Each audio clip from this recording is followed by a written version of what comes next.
Good morning my dear students. बेटा आज जो है हम अपनी न्यू बुक अमोली हिंदी व्याकरण से स्टडी करेंगे। आई होप कि आपने जो है अपनी न्यू बुक परचेज कर ली होगी, है ना। तो आज हम ग्रामर से स्टडी करेंगे। ग्रामर में है हमारा फर्स्ट चैप्टर भाषा और व्याकरण। ये चैप्टर मैंने आपको लास्ट ईयर 6th क्लास में भी कराया था, है ना। लेकिन इसमें जो है एक बार और अच्छे से समझ लेते हैं इस चैप्टर को कि भाषा किसे कहते हैं और व्याकरण किसे कहते हैं। भाषा होती है बेटा जो हम अपने विचार प्रकट करते हैं और जो है दूसरों के विचारों को हम समझते हैं, तो उसे हम भाषा कहते हैं। क्लियर। लेकिन हम यहाँ आज इस चैप्टर के माध्यम से इसको जानेंगे। पहले दिया हुआ है पशु पक्षी विभिन्न संकेतों तथा ध्वनियों द्वारा अपनी बात सूचित करते हैं। ये बात हम सभी जानते हैं कि जो पशु पक्षी हैं वो भी जो है अपनी कुछ आवाजें निकालते हैं, तो उससे जो है अपनी भाषा को वो बताते हैं। अब हम मनुष्य अपने भावों और विचारों को व्यक्त करने के लिए भाषा का प्रयोग करते हैं। भाषा संप्रेषण का शक्तिशाली साधन है। भाष धातु से भाषा शब्द बनता है, यानी कि भाषा शब्द जो है वो भाष धातु से बना है और भाष जो है वो संस्कृत वर्ड है जिसका अर्थ है बोलना। भाषा के द्वारा ही हम बोलते और लिखते हैं। अतः हम कह सकते हैं, क्या कह सकते हैं कि भाषा वह साधन है जिसके द्वारा हम आपस में अपने विचारों का आदान प्रदान करते हैं। क्लियर। भाषा समझ में आ गया यहाँ। अब देखते हैं कई बार हम अपनी बातों को समझने के लिए संकेतों का सहारा लेते हैं। ये बातों को समझने के साधन तो हैं, पर इन्हें हम भाषा नहीं कह सकते। संसार में विभिन्न देशों की भाषाएं अलग अलग हैं। वहां अंग्रेजी, फ्रांसीसी, रूसी, चीनी, जर्मन, अरबी, उर्दू आदि अनेक भाषाएं प्रचलित हैं। विश्व में बोली जाने वाली भाषाओं में हिंदी का तीसरा स्थान है। विश्व में बोली जाने वाली भाषाओं में हिंदी भाषा का कौन सा स्थान है? तीसरा स्थान है। अब देखते हैं भारत में अनेकों भाषाएं बोली जाती हैं। भारतीय संविधान में 22 भाषाओं को मान्यता प्रदान की गई है। कौन कौन सी हैं वो 22 भाषाएं? संस्कृत, हिंदी, उर्दू, कश्मीरी, पंजाबी, बांग्ला, असमिया, उड़िया, तमिल, तेलुगु, मलयालम, कन्नड़, मराठी, मैथिली, संथाली, कोंकणी, गुजराती, सिंधी, नेपाली, डोगरी, मणिपुरी और बोडो। ये जो है 22 भाषाएं हैं जिनको जो है क्या भारतीय संविधान में मान्यता प्रदान की गई है। अब आगे देखते हैं हम कि भाषा के मूल रूप जो है वो 2 होते हैं। कौन कौन से? मौखिक भाषा और लिखित भाषा। मौखिक भाषा वही है जो हम बोलकर अपने विचार प्रकट करते हैं, है ना, और लिखित भाषा में हम लिखकर अपने विचार प्रकट करते हैं। लेकिन हम यहाँ विस्तृत रूप से जानेंगे कि मौखिक भाषा किसे कहते हैं। मौखिक भाषा हम बोलकर अपने विचार प्रकट करते हैं और सुनने वाला सुनकर उन्हें ग्रहण करता है। यह मौखिक भाषा है। मतलब ये कौन सी भाषा कहलाती है? मौखिक भाषा। मौखिक भाषा किन किन रूपों में हम देख सकते हैं? जैसे भाषण, वाद विवाद, कविता गाना, संवाद करना आदि जो है ये मौखिक भाषा के रूप है। हम सब अपने आप जन्म से ही अपनी भाषा सीख लेते हैं और उसको बोलते हैं। अब आता है हमारा नंबर 2 लिखित भाषा। जब हम अपने मन के भावों तथा विचारों को लिखकर प्रकट करते हैं और पढ़ने वाला उसे पढ़कर समझता है तो उसे हम क्या कहते हैं? लिखित भाषा कहते हैं। लेख, निबंध, पत्र, कहानी आदि लिखित भाषा के उदाहरण हैं। जैसे हम किसी को मैसेज भी भेजते हैं तो वो भी हमारा लिखित भाषा का ही उदाहरण है। अब आता है हमारा लिपि, यानी कि कुछ भाषाओं को, जो भाषा हम लिखते हैं उन्हें लिखने के लिए कुछ चिन्ह बनाए गए हैं, तो उसको हम क्या कहते हैं? लिपि कहते हैं। लेकिन इसको भी हम समझेंगे।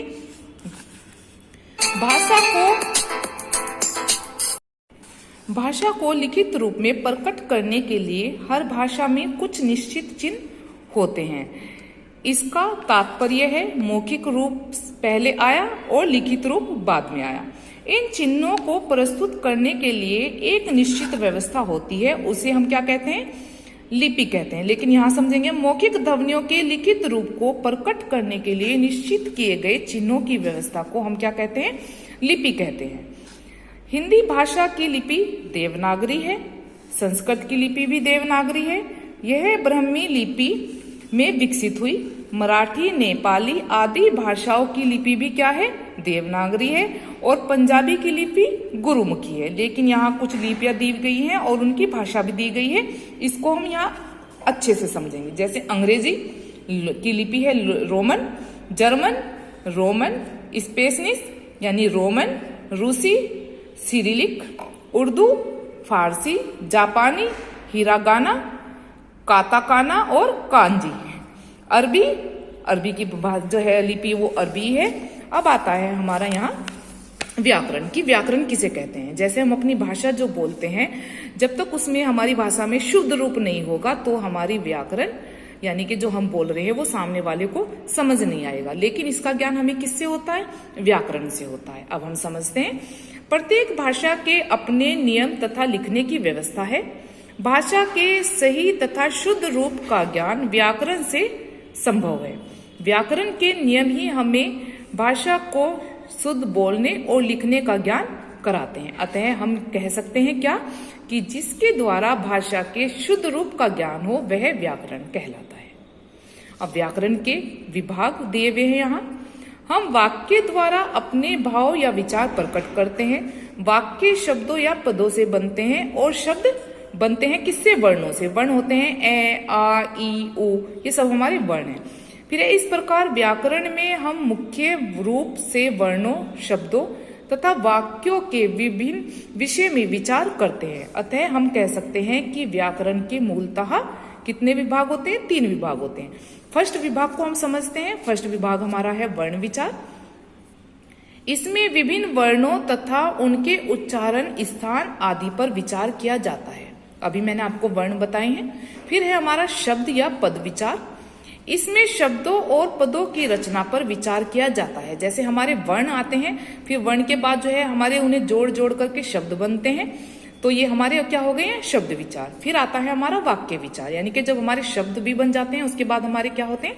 वाक्य बनते हैं। अब देखिए, इसमें विविध प्रकार के वाक्यों पर विचार किया जाता है। ये हमारा यहाँ क्लियर हो गया है। अब हमारा आता है मातृभाषा, बोली और मानक भाषा। ये सब हम समझेंगे अब यहाँ पर। अब पहले मातृभाषा समझते हैं। मातृभाषा जो है सिंपल तौर पर यदि कहा जाए तो बेटा मातृभाषा वह होती है बच्चा जिस परिवार में जन्म लेता है और वो अपने माता पिता को, अपने आसपास के लोगों को जिस भाषा में भी बोलते हुए देखता है, सुनता है, तो वो उसी भाषा को ग्रहण करता है। लेकिन हम यहाँ इसको इस के माध्यम से जानेंगे। जिस भाषा को बच्चा अपने परिवार के सदस्यों से सीखता है उसे वह उसकी मातृभाषा होती है। मातृभाषा होती है जो उसे अपनी माँ से मिली है, यानी कि जो सीखता है। जैसे किसी व्यक्ति का जन्म पंजाबी भाषा बोलने वाले परिवार में होता है तो वह उसी भाषा को ग्रहण करता है तथा वह उसकी मातृभाषा कहलाती है। अब है सीमित क्षेत्र में प्रयोग में आने वाला भाषा का अल्प विकसित रूप क्या कहलाता है? बोली कहलाता है। यानी कि जो छोटे छोटे क्षेत्र होते हैं तो जो वहां पर जो बोली बोली जाती है उससे वो क्या होती है?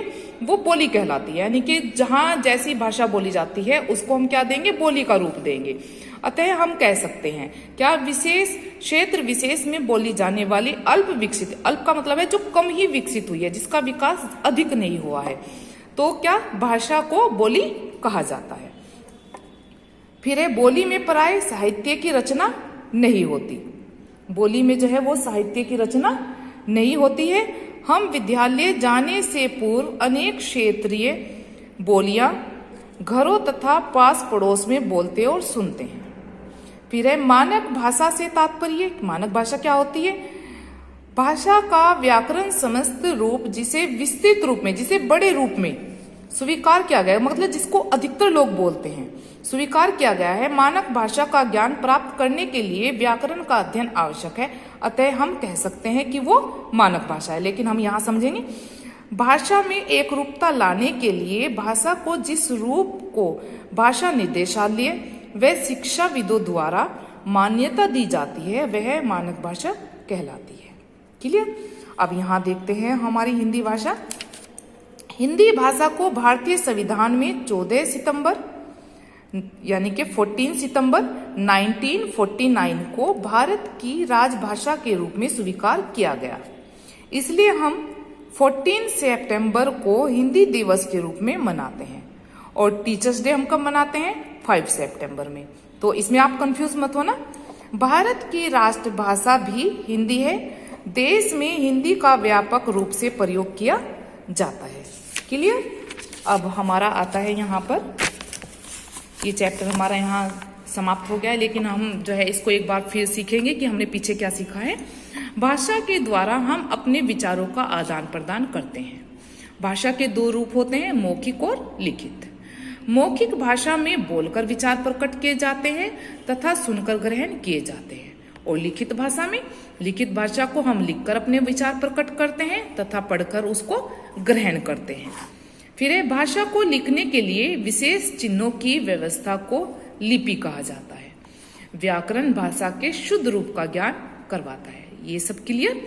अब है स्वयं करके देखिए। अब यहाँ इसके कुछ क्वेश्चन आंसर एक्सरसाइजेस वगैरह दी हुई हैं, तो हम इनको खुद करेंगे। अब जैसे यहाँ दिया इसका क्वेश्चन, लेकिन ये मौखिक में है ना। विचारों का आदान प्रदान किस साधन से किया जाता है? तो ये आएगा हमारा यहाँ मौखिक। विचारों का आदान प्रदान मौखिक भाषा के साधन से किया जाता है। बोली किससे कहते हैं? स्थानीय, यानी कि जो कुछ छोटे भागों में जो बोली जाती है उसको, जैसे ये दिया हुआ है यहाँ, क्षेत्र विशेष में बोले जाने वाली अल्प विकसित भाषा जो है वो मौखिक भाषा कहलाती है। लेकिन ये हमारे क्या है? हमारे मौखिक आंसर हैं, इनको हमें नहीं करना है। और व्याकरण के कितने विभाग होते हैं? 3 होते हैं। अभी मैंने आपको समझाया। अब यहाँ से हम अपने क्वेश्चन आंसर स्टार्ट करेंगे। फर्स्ट क्वेश्चन है हमारा, भाषा की परिभाषा देते हुए उसके दोनों रूपों का वर्णन कीजिए। ये क्वेश्चन हमने आपको स्टार्टिंग में ही बताया है बेटा, तो यहाँ से हम इसको करेंगे कि भाषा जो है क्वेश्चन नंबर 1 का आंसर का यहाँ से हम करेंगे। मनुष्य, यहाँ से लिखेंगे, मनुष्य अपने भावों और विचारों को व्यक्त करने के लिए भाषा का प्रयोग करते हैं। भाषा संप्रेषण का शक्तिशाली साधन है। भाष धातु से भाषा शब्द बनता है जिसका अर्थ है बोलना, है ना। आप पहले इसको यहाँ तक लिखेंगे, लेकिन हम इसकी जो है डेफिनेशन फिर यहाँ नीचे से लिखेंगे, दूसरी लाइन से लिखेंगे, लेकिन ये भी बताना जरूरी है। भाषा वह साधन है जिसके द्वारा हम आपस में अपने विचारों का आदान प्रदान करते हैं। तो वह क्या होती है? वह हमारी भाषा कहलाती है। अब हम जो है इसके दोनों रूप बताएंगे। दोनों रूप कौन कौन से हैं? दोनों रूप हैं इसके। भाषा के मुख्यतः 2 रूप होते हैं, मौखिक और लिखित। मौखिक भाषा के बारे में बताएंगे हम, और लिखित भाषा के विषय में भी हम बताएंगे। तो पूरा आंसर हम इसका यहाँ तक देंगे। क्लियर? ये हमारा आंसर नंबर का है, और पीछे भी मैंने आपको बताया है। तो पूरा आंसर आपका यहाँ तक होगा। अब हमारा क्वेश्चन नंबर आता है ख, व्याकरण किसे कहते हैं? इसके विभागों का वर्णन कीजिए। व्याकरण किसे कहते हैं? पहले हम यही समझेंगे कि व्याकरण किसे कहते हैं। ये रहा इसका आंसर। जिसके द्वारा भाषा के शुद्ध रूप का ज्ञान हो वह व्याकरण है। अब इसके कितने विभाग पूछे हैं उसने? अब व्याकरण के मुख्यतः 3 विभाग होते हैं। तीनों के बारे में हम स्पष्ट रूप से बताएंगे। पहले हम वर्ण विचार बताएंगे, जिसमें विभिन्न वर्णों तथा उनके उच्चारण स्थान आदि पर विचार किया जाता है। फिर शब्द विचार या पद विचार, जिसमें शब्दों और पदों की रचना पर विचार किया जाता है। थर्ड है हमारा वाक्य विचार, इसमें विविध प्रकार के वाक्यों पर विचार किया जाता है।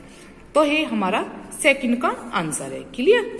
अब हमारा क्वेश्चन नंबर ग आता है, बोली और मानक भाषा में अंतर स्पष्ट कीजिए।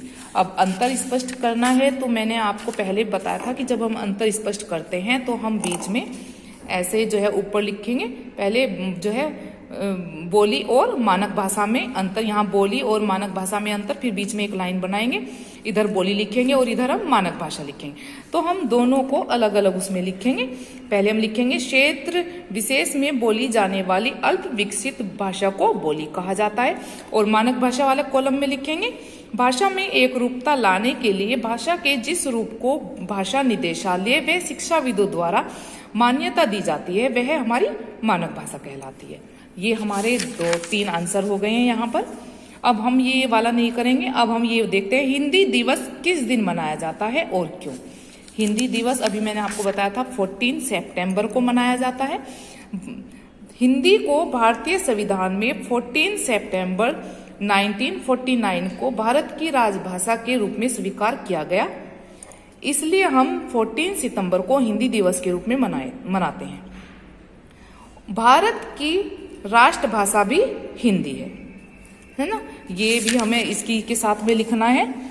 तो उसने पूछा है और क्यों की जगह आप लिखेंगे क्योंकि ये जो है हमारी राष्ट्रभाषा है। यहां मैं लिख देती हूं और क्यों की जगह, है ना। और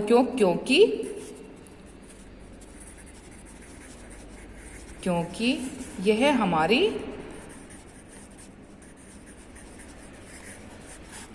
राष्ट्रभाषा है।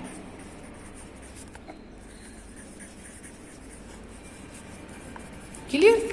चलिए अब हमारा आता है इसका exercise number 2, fill in the blanks. तो यहां जो है जैसे नंबर 1 दिया है, भाषा वह साधन है जिसके द्वारा हम अपने विचारों का आदान प्रदान करते हैं। ये मैंने ऑलरेडी लिखा हुआ है। सीमित क्षेत्र में प्रयोग किए जाने वाला भाषा का अल्प विकसित रूप क्या होता है? बोली। सीमित का मतलब होता है जो कुछ ही जगह पर, थोड़ी थोड़ी जगह पर बोला जाता है।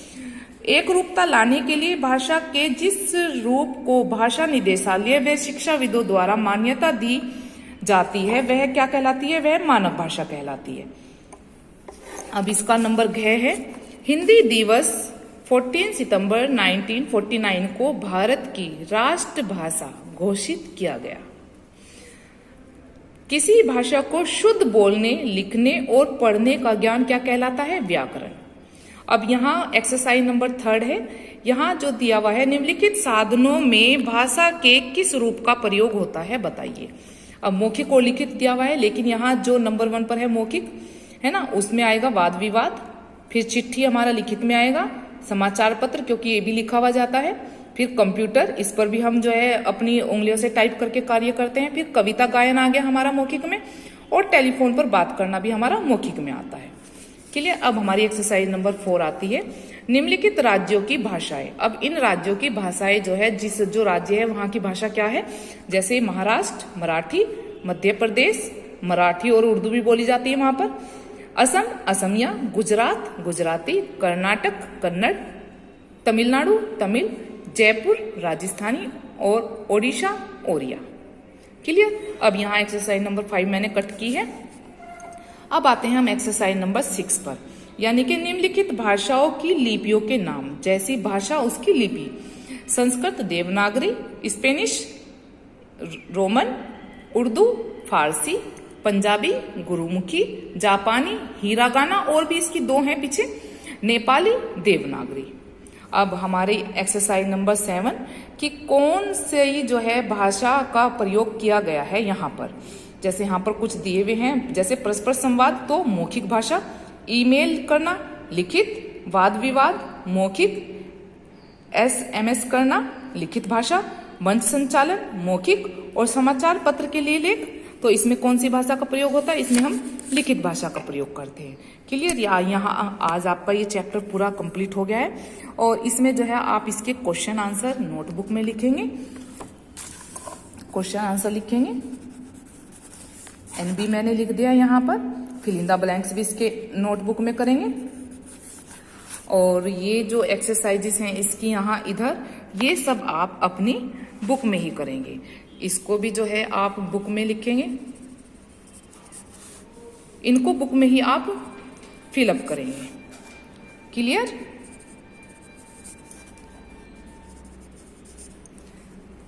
यहाँ आपका ये चैप्टर 1 समाप्त हो गया है। सभी बच्चे अपना कार्य अप टू डेट रखेंगे, किसी भी बच्चे का वर्क पेंडिंग नहीं होना चाहिए। ओके बेटा, थैंक यू।